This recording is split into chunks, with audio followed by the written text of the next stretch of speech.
K Chandrashekhar రావు alias Dubai Shekhar.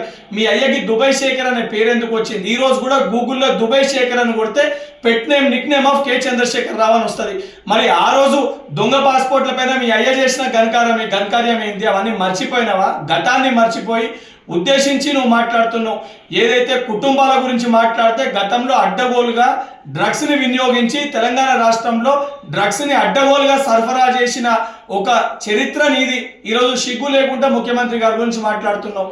నువ్వు తెలంగాణ ప్రజలు నిన్ను మీ అయ్యని ఇద్దరిని కూడా చెప్పులు అరిగేటట్టు కొట్టిరు. అయినా కూడా సిగ్గు లేకుండా ఈరోజు బయటికి వచ్చి మళ్ళేదో నీతివంతులు లెక్క సత్యహరిశ్చంద్రులు లెక్క మాట్లాడుతున్నావు. నిజంగా నీకు సిగ్గు ఉంటే జూబ్లీహిల్స్ ఉప ఎన్నికల్లో కానీ సర్పంచ్ ఎన్నికల్లో కానీ నువ్వు పార్టీ వర్కింగ్ ప్రెసిడెంట్గా అన్ఫిట్ అని చెప్పని ఈరోజు నీ సొంత పార్టీ కార్యకర్తలు మాట్లాడుతున్నారు. స్వయంగా నీ చెల్లెని నువ్వు దయ్యం అని చెప్పి సంబోధిస్తుంది. సొంత చెల్లెకి సమాధానం చెప్పుకునే ఒక ధైర్యం లేదా? అడిగే ప్రశ్నలకి సమాధానం చెప్పే సిగ్గు లేదు.